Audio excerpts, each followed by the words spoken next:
Welcome everyone back to our afternoon session of the UNM Business and Economic Summit. And at this time, I'd also like to thank our Summit Steering Committee, who was showcased on a slide that was up during the break.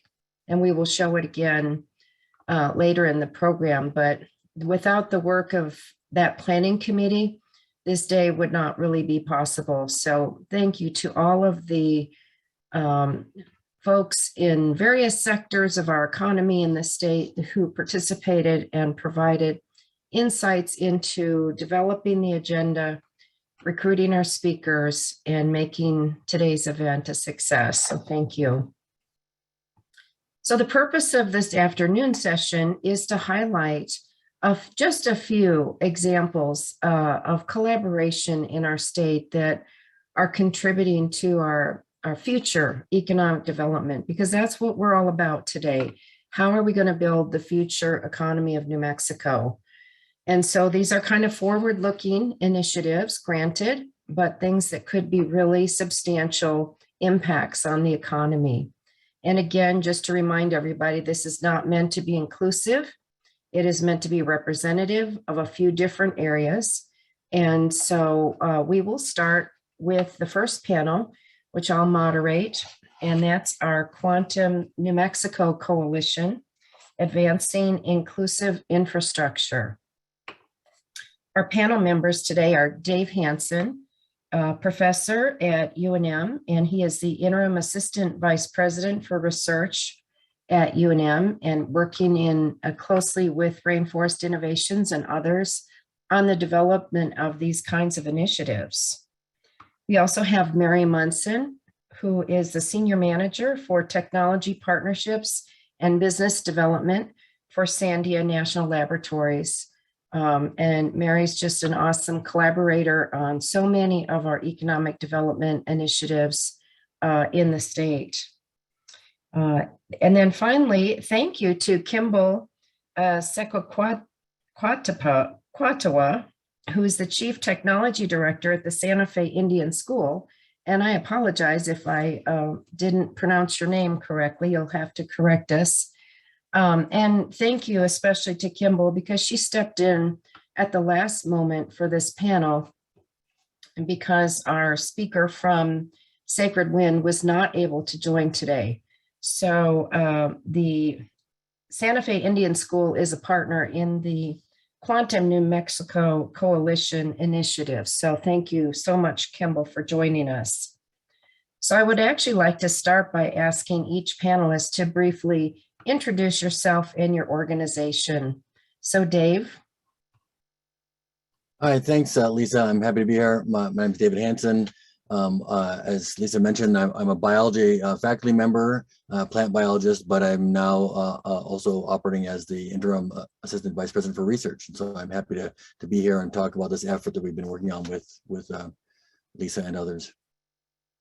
Thank you, Dave. Mary. Yes, as Lisa said, I'm the senior manager for technology partnerships and business development at Sandia. My team works the continuum of innovation and commercialization from intellectual property management through, external partnering, and we focus a lot on commercialization, obviously, getting the lab's technologies out, but we have a very large focus on New Mexico. And as Lisa said, we partner with all across the city, the state, the region. We are a national lab, and so we do partner at a national level as well, but New Mexico is a very high priority for us. And we appreciate that very much, Mary. Thank you. Kimball, thank you so much for being here today, and please start by pronouncing your last name properly. Sure. Good afternoon. I'm Kimball Sekaquaptewa, 5 easy syllables. The Chief Technology Director at the Santa Fe Indian School. Oh, and by the way, Kimball is fine. Santa Fe Indian School is owned and operated by the 19 Pueblos in New Mexico. We are a middle school and a high school that serves the Apache Navajo, and Pueblo tribes of New Mexico. We're an off-reservation boarding school that's been in operation since 1890, but we've been under Pueblo tribal control of the 19 Pueblos since the mid-1970s. So we've really been able to take control of our curriculum and really create programs that are appropriate for our communities.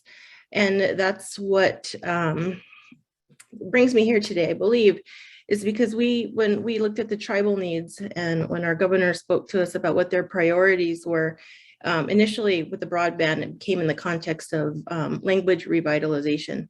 But to do that, we had to solve internet connectivity problems on the rural tribal lands in New Mexico, all of them. And so this experience that we started in 2015, first we did middle mile broadband infrastructure by building fiber optic networks. And now through COVID, with the need for in-home residential services, we started helping the tribes stand up wireless internet service provider operations.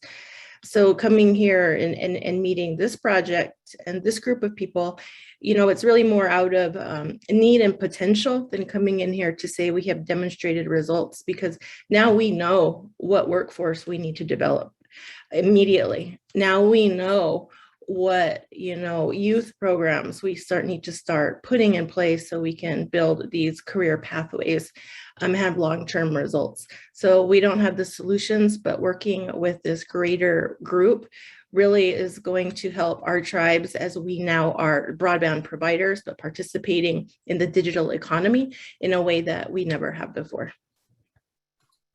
Thank you, Kimbo. And I'm going to start out with a few questions for the panel, but if you have questions for them, please feel free to put them in the chat and we'll get to them a little bit later. I'd like to start by asking Dave Hanson to give us an overview of what is this Quantum New Mexico thing, why quantum, and why New Mexico? Great, thank you, Lisa. I'm really happy to be here to talk about that. So first, what is this Quantum New Mexico Coalition? It's a group that we actually want to grow, but we are currently made up of 11 educational institutions, plus Sandia National Labs, Los Alamos National Labs, and the Air Force Research Lab, 14 industry and small business and nonprofit partners, and 11 economic development and entrepreneurial partners. So we brought together a good group that wants to help work in this area, and we're trying to grow that.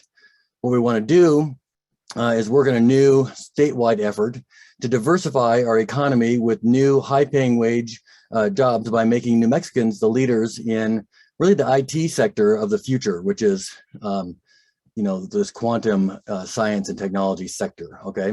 And we really, by doing this, we think we can really have the Rio Grande Valley replace Silicon Valley.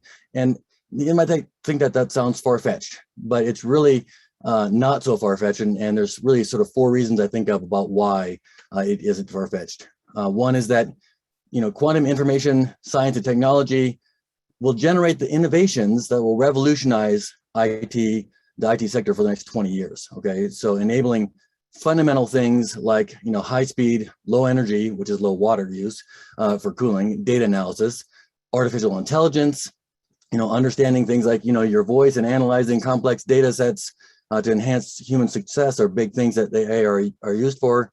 Really secure communications and cybersecurity, designing new medications and materials we'll use that, and then also advanced sensors and the Internet of Things. So these things, help your cell phone work and give you directions and do all kinds of stuff. And why New Mexico is we are the global, intellectual leaders in quantum information science and technology.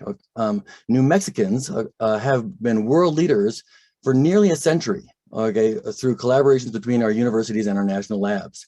And New Mexico is also really a vertically integrated across the state with a full stack of talent needed for both manufacturing, testing, and utilizing quantum technologies. So it's an amazing place to do this. And we're already working with large national industries partners to become commercialization leaders. And these include places like companies like Google, IBM, Honeywell, Northrop, where we already have alumni okay, in leadership roles at these places, right? So we've trained the people who are leading this around the world. And these big partners want the workforce that we are training and want us to grow our programs. So this effort is to do that. And how will that happen? Well, right now, this current effort is seeking $75 million from the U.S. Economic Development Agency to invest in 5 areas, each designed to include, rural and disadvantaged communities in that in this effort, which are needs that Secretary Keyes highlighted. And really having economic and social justice is as central to our plans. And also, to do that, we need to continue to meet with people and meet with more people, other teams that are even also seeking these funds, to understand where our goals are overlapping in order to make any proposal from New Mexico successful. So the areas in our proposal that we are, the 5 areas that we're looking at are: 1, dealing with advanced connectivity and access. So without better connectivity, we can't build the workforce and create the jobs that we need in New Mexico. Fortunately, the state of New Mexico has already created the Connect New Mexico Council and Fund to help achieve this goal. And President Biden also just signed the new infrastructure bill, and our governor announced that there is significant funding in it for New Mexico to build broadband and to make services more affordable. Our goal is to use additional funding for things like technology pilots and reaching critical pockets. And we want to build that and determine the best way to do that over these next few months as we work on the proposal. We also need, the second area is a physical collaboration space, right? But both a hub and other spoke spaces. Zoom like this helps, right? But nothing really beats working together. And we want to create these spaces for collaborative research, the training, things like visualization, and innovation in these high-tech, high-wage fields. So we need to invest some in building physical spaces. Third, we want to work on educational and research pathways, really creating the high-wage workforce needed by industrial partners, as noted by Secretary Keyes, requires everything from entry level to thought leaders in quantum science and technology. So training K-12 teachers and reaching out to students of that age group, working with community colleges and other 2-year programs for certificates, bridging programs, and associate degrees, and developing clear pathways for bachelor's, master's, and PhDs, right? There's all this fantastic talent in every corner of our state. And we really need to lay out the clear pathways, right, to connect the students to connect them to the education they needed for good jobs. And actually building out real pathways and articulating them is a critical effort that we want to spend time on. The fourth area are other partnerships to engage, partnership pathways, to engage industry. And these are things like paid internships, okay, for students to work with industry partners all over the states while earning credit, okay? So this makes things accessible by actually paying people so anyone can do it while they're earning credit, and they can do that to work with, San Juan College and industry in Farmington, or here in Albuquerque, or elsewhere in the state, okay, with our partners. And it's something we can facilitate. We have really innovative programs through our business school to help find the students, manage, their pay, and get them connected with industry partners. And then lastly, but by no means least, right, is working on our entrepreneurial pathways.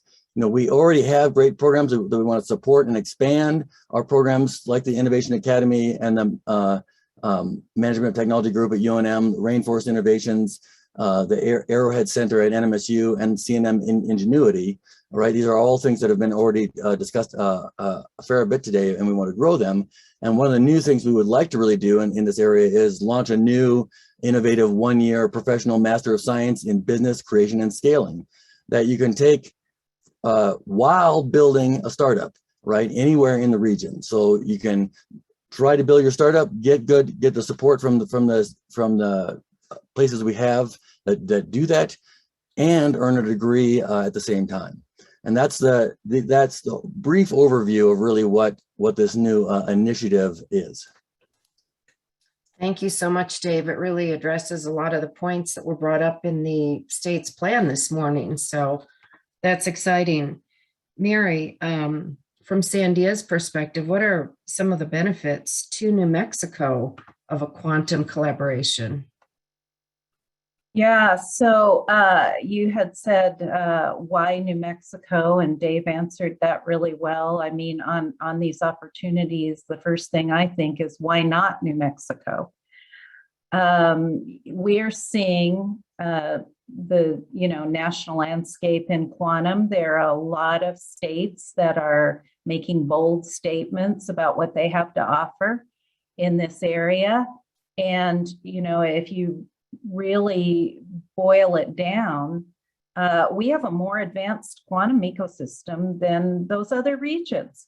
So why aren't we talking about it, getting the messaging out there, and planting a flag? And I think this has been a great opportunity for all of us to come together and collaborate around this topic.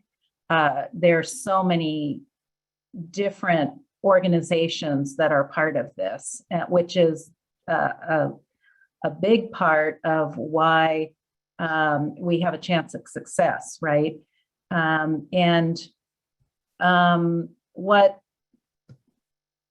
We've been working on something at Sandia about getting more inclusion and diversity and inventorship within our laboratory.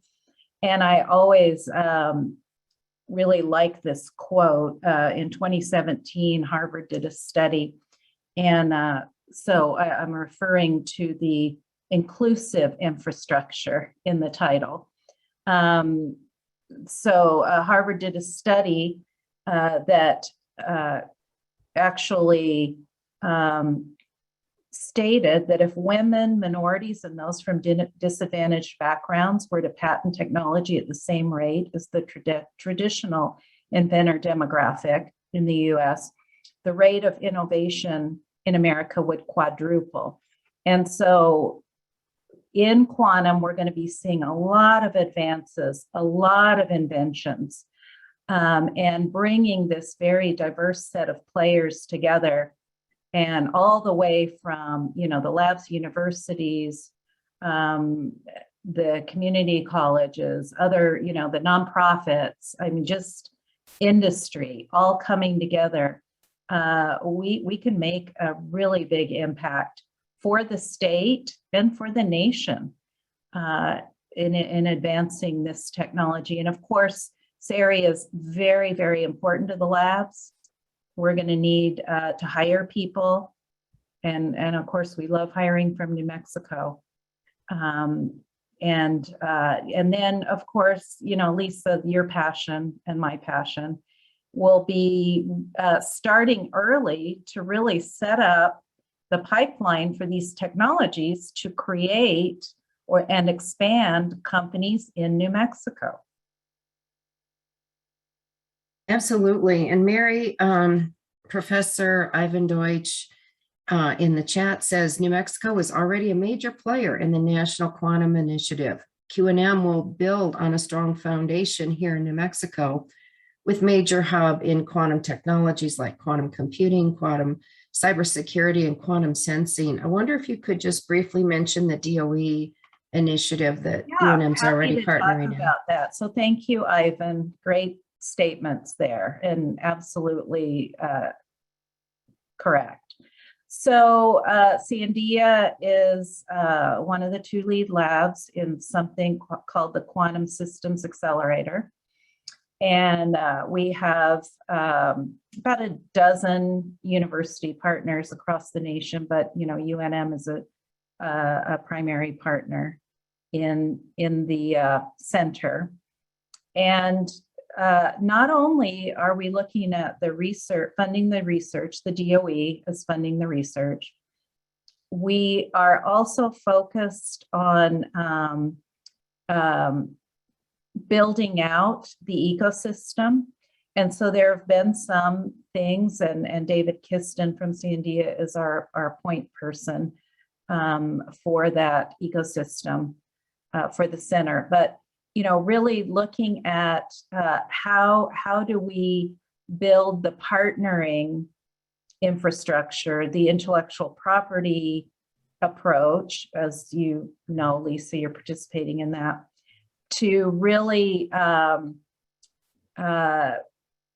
advance the areas in research-wise, which is critical, and also look at, in the future, how we're going to deploy the results of that research.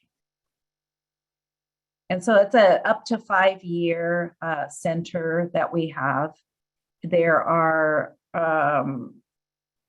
4 other centers, I believe, led by other national labs, but we are very happy to be a lead lab in QSA. Yeah, that's a really great foundation for this proposal. Kimball, tell us from the Santa Fe Indian Schools perspective, what you see the benefits of this project to New Mexico. Being a kind of a grassroots operator, I always think what the benefits of this technology is going to do to the Pueblos. But quite, from the other perspective, other vantage point, I suppose you'll be able to, the world will be able to benefit from just our awesome geniusness that's never been tapped or mined before. So let's start there. But we really, thinking about community and being disconnected. If our people could work from home, and this goes for rural town, any rural community in New Mexico as well, where we can bring these high-paying jobs into our community and grow that economic and social and cultural vitality for us, then that's just huge. That maybe that brain drain that's been haunting New Mexico and our tribal communities can start to be reversed. So it's really a revitalization, I think, of community when I think of this. And I know it's just a 5-year opportunity, but if it can put in some long-term roots into starting to get our elementary students, exposed to STEM and STEAM opportunities, and start, in 5 years, those first graders are going to be, getting ready to go into middle school, and they're going to be scaffolding and be doing much more complex, STEM activities, which is going to set them up for, better attainment in high school and then the career paths. So this is, for me, a long-term opportunity, but I think in terms of timing, it's just a real opportunity that we have. And if there was a silver lining to COVID, at least in our tribal communities, it's really accelerated the broadband adoption, because for obvious reasons, it's almost a life or death necessity. But because of that, then we're putting in infrastructure with all the money that's come out through ARPA. I'm working with 10 tribes, and mentioning putting up the wireless infrastructure. Many of those tribes, over 10 of the Pueblos in New Mexico, already have fiber backbones. So we're going to have the infrastructure. The connectivity is going to come decently. We're not going to solve all the holes. We're going to see major leaps and bounds in the next couple of years, but we really have to do the programming side now at the same time, because otherwise broadband is just a thing, right? The internet is just a thing. But when we use it for a tool for good to get to our community, desired community outcomes, then that's when it's transformational. So I think that this collaboration is an exciting opportunity to achieve those community goals. Yeah, we have some great questions and comments about the workforce here, the need for a STEM students and professional workforce, and how, of course, this is a long-term project, so it's not like we need them overnight. But as Kimball said, that's kind of part of that development of those pathways. Dave talked about it as well. And Paula has an idea for, as well as internships of our students, elderships. So, taking advantage of our large population of retired scientists and engineers who want to give back. So Dave, could you address some of those workforce issues? Yeah, absolutely. I'd be happy to. And I actually copied out and pasted down this elderships concept. I mean, personally, I just am tapping my own neighborhood to help out with greenhouses outside of Washington Middle School here to help them operate and maintain this thing for aquaponics, to help teach things, right? For folks who are dying to get motivated and be this long-term resource for in our neighborhoods. So these kind of things are really interesting and really do need to be tapped. And I think the questions about the educational pathway, it is a 20-year sort of vision that we're working on here. We do need to build on it as fast as we can, right? Because the quantum industry is growing very, very fast, and we have to capture that. That's what we think this big influx of money is on there. And I think we really need to realize we do have the talent here, and we need to put the energy on it. I've been here 20 years myself, almost, okay, 19 and a half. I haven't been inspired, I've been focused on other things in my own research, really haven't been focusing in this direction until the last couple of years. President Stokes' sort of outward facing vision has helped motivate me for that. My own working with Innovation Academy to create my own startup in town with technologies, pulling technologies out of Sandia National Labs and UNM to put them into local businesses has just been something to start to do. And we just have to start doing it.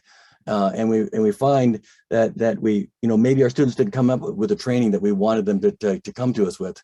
That doesn't mean that they can't be fantastic leaders, right? My favorite example is last year during the pandemic, one of my own students in biology and community is really interested in community agriculture, led a team, an interdisciplinary team across UNM on a NASA Mines project to help out with the Artemis project.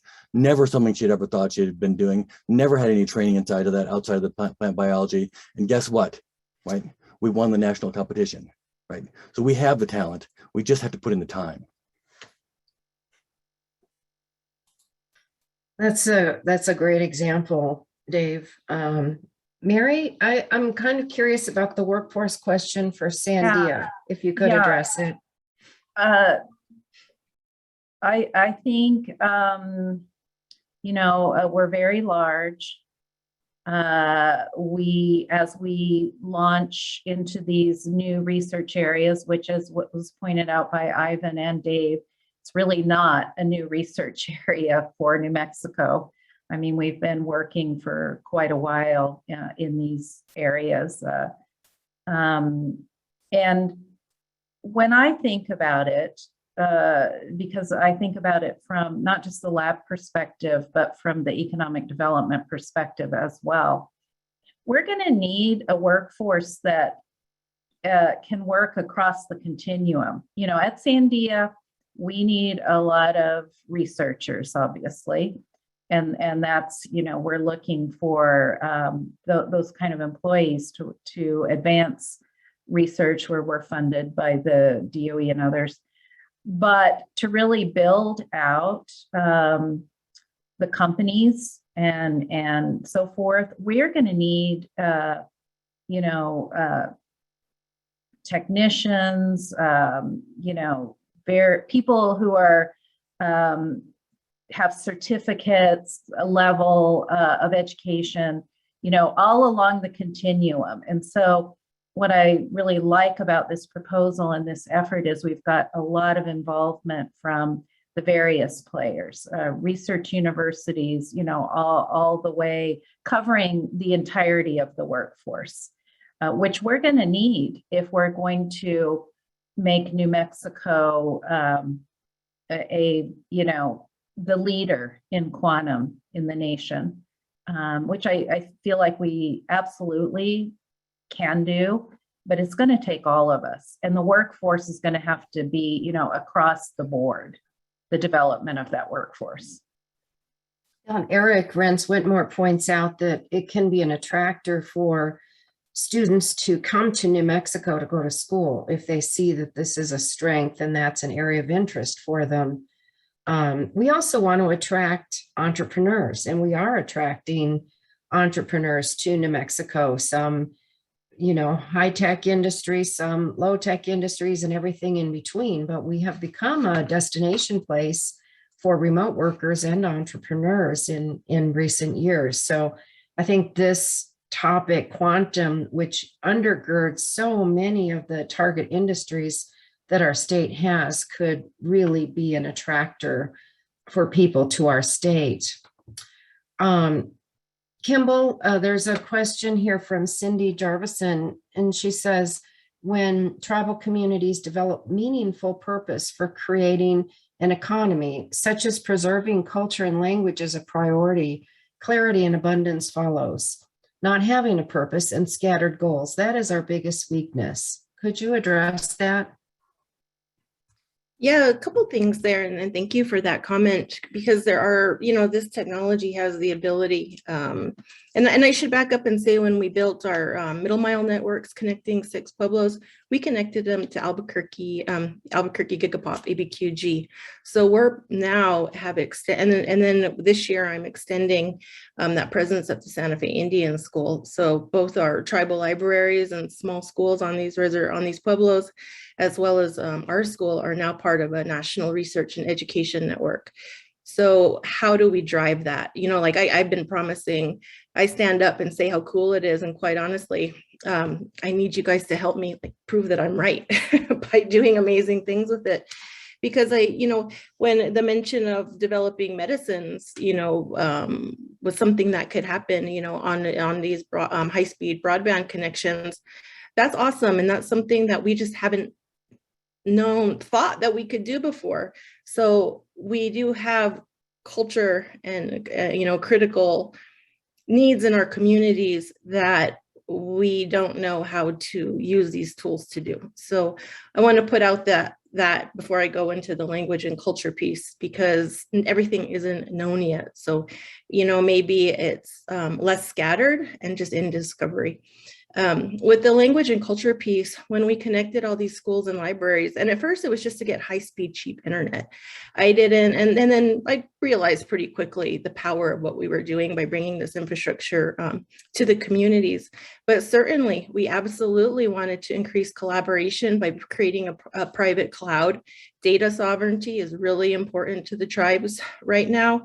And then we have all these little one-room libraries, right? They're all trying to do digital archives, and many of them are running language programs, revitalization programs in there from these locations. So by the fact that they're on a shared network now, does a couple things. For one, we can buy that super expensive digital archiving software, and we, as a shared cost with just the different partitions for the different communities, but also on the human level, then they can endeavor in group professional development and increase all the different skills that are going to be needed to build these private archives.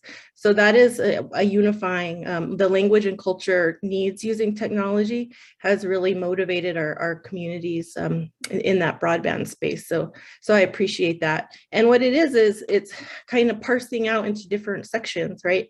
We have different groups that are tackling on different pieces of it.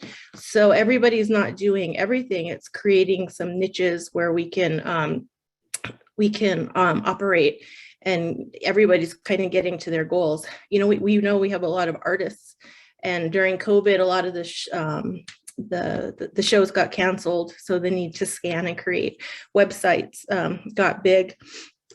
So we also need to work. That's a big motivator, I think, in how we have a digital presence online. And one thing that I'll say about that is the internet. Now, when we have these broadband connections, it's really an opportunity for us to have a voice on the internet and define who we want to be, as opposed to just being consumers. So I also think that that's really important for us to leverage as communities. And kind of a follow-up to that, Kimball, Eric Rents Whitmore is asking, do you have thoughts on how we can best work with tribal governments and communities to get them more involved in Quantum New Mexico initiative in meaningful ways? How can we help? Yeah, I was thinking about that, and thank you for that, because I do think that how to work with tribes is something that we can take away. Well, as I mentioned, now we're partners, we're providers, we're not just the consumers and the beneficiaries. So go in, with that mindset. Our tribes in the Pueblos have education departments with education directors that are very involved with all the different levels of education. So I think leveraging them for outreach and then in the programming development is going to be a way that you can get that increase the tribal participation most successfully. Of course, you'll want to get to know your the governors. Most of them change every year. So having consistent outreach and when you are building, those relationships and you have a MOU or something that's, on the table or a plan, any opportunity to present to the tribal council and have that signing authority is really going to have long-term benefits, because each year as you want to introduce yourself to the new group of leadership, that can be a lot of work every year, right? Good work, but where the memory is going to be and then the ongoing relationship building is at that council level, because they're very involved in projects that are in, this would be a category of projects that they would be interested in knowing about, and there'll be that long-term memory that carries forward projects from a sustainability perspective.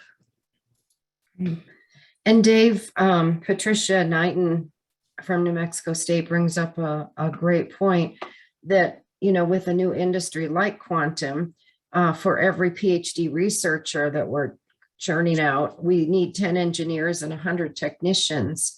So talk a little bit about the plan for kind of a statewide partnership in that regard. Yeah, I think it's a really good question, and it's really important that for the goal for this EDA funding, right? This is economic development funding. It's not a specific research program funding, right? We've got large investments in the research at our academic institutions and our government partners there that are doing that fundamental research, right? This is to grow out and that benefit and build that workforce. And I think of it a lot like when I think of some bioimaging work that I've done before, that I have now through the DOE. You have a great idea that you need to have a new microscope that can see some fantastic biology, right? That's the driving question. And that gets you the grant. But the grant pays to build the microscope, right?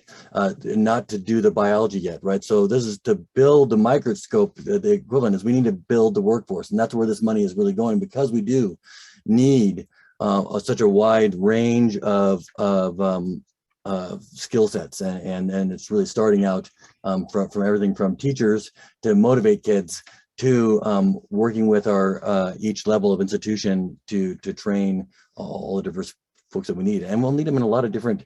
They'll branch out into a lot of different areas too. We know we have interesting applications that in film and for all the kinds of complex things they need there. I'm hoping that we can get Netflix on board to start wanting to participate and having students coming in to train about how they want to do digital arts, learn about that, and then learn from us. Oh wow! If I learn the quantum aspects of this and things, I can be a leader and start a new company, advancing things this way. So that it needs to be very broad. And the universities will be, graduating engineers. Our community colleges will partner in terms of the technicians needed. It reminds me of the early days of the biotechnology industry here in New Mexico, where UNM and the Health Sciences Center was, graduating PhDs in life sciences. But the leader of the Health Sciences Center at the time, Phil Eaton, said, well, we need technicians. We need those to go along, and maybe many more than the PhDs that were graduating. So CNM started their biotechnology technician program at the time. And that was a great, they got hired immediately. And I think they still do. They're in great demand every year. So, we need all different kinds of jobs that will help us support this whole really new industry. Anna Angeles Tomlinson says, thanks for mentioning the Albuquerque Gigapop. It is a great initiative that put New Mexico on the cyber map and helped us build capacity all over the state. In your view, how transformational would it be for New Mexico if we created something analogous in the next gen network space? Or should we make the quantum leap only? Who wants to tackle that one? Kimball? I was pointing away from me. Oh, okay. Well, Well, I think we all recognize it's a great idea. Yeah. And it's really a matter, the state's target industries, quantum undergirds all of them. And without quantum, it's sort of like the next generation of computing and communications that we need as a foundational mechanism, and we need that network. Yeah, so I mean, I would add that these are kind of conversations that we've been having with folks through the New Mexico Technology Council, through a local company, data Sekaquaptewa, sorry, getting tired, and others about this kind of really collaborative space. There's ways to really focus on infrastructure that allows institutions to work together really well. There's challenges with sharing networks and sharing data and ownership of these networks and data that I think we need to be working out, not just through this initiative, but as we build on building up our broadband and our other data infrastructure statewide. It's critical to think about how we structure the network that we create to allow institutions and groups to work together in network spaces. So our proposal is for phase 1, which we hope to hear in December. And then there's a planning phase if we're selected for this phase 2. But what's going to happen if we're not selected, let's say? I mean, do you see pathways to continue to work together in this area, Mary? Well, I definitely do see pathways. We, the Department of Energy is making a big investment, and we definitely need our partners. We can't do it alone, nor do we want to do it alone. And one thing that I really like about this opportunity is just the process. Lisa, you and I have talked a lot over years about if we could just all work, come together as a team in New Mexico a little more smoothly, I guess I would say, that, there's nothing we can't do. And, so many other states do that pretty effectively and routinely. And I think that these opportunities, whether we are being awarded the funding or not, I think we have a high probability of getting the funding, at least in my mind. But it gives us that opportunity to practice going after something big as a community. And the more we do it, the better we'll be. And all three of these efforts that are being highlighted today are fantastic examples. And we'll, our success rate will only increase. And I just think it's something that puts us in a really good position to be able to address these things as a very integrated team, as opposed to various institutions going after things separately. I guess that's what I was getting at too, Mary. Dave, do you want to add to that comment? Yeah, it's really important. I mean, this effort so far, just in getting the phase 1 together, has made great connections. I mean, the chances to connect with Kimball has been fantastic, and learning about the things that she needs, learning about the resources there and the things she's done are amazing. And we've already started to work with talking to the other groups that are trying for this kind of funding for different focuses, but every time I talk to each other group, we have so much common goal that we need to we're all working towards, that this is really a roadmap that we just want to keep building on. And there's many other funding opportunities that are coming faster than we can apply for them. Okay, so it's really a lot of this is laying a lot of foundation, getting us to talk to each other and to work together, like things that the secretary mentioned today, you know, really helping to get people to work together more and talk about our common goals so we can keep targeting future opportunities. Thank you, Dave. Kimball, any final thoughts before we wrap up the panel? Yeah, let's get funded. And if it doesn't happen this time, let's just regroup and keep going. We'll get it. Keep working together. Mm-hmm. That's our strength. That's absolutely our strength. It is our strength. We have a lot of promise in New Mexico. So this is one of those longer term opportunities, and I'm very excited about the prospects. That concludes this panel. So thank you, panel members, for your time today. And I'm going to turn it over to Dr. Doug Ziodonis, who is going to introduce the next panel, Biosciences and Educational Innovation for Inclusive Impact.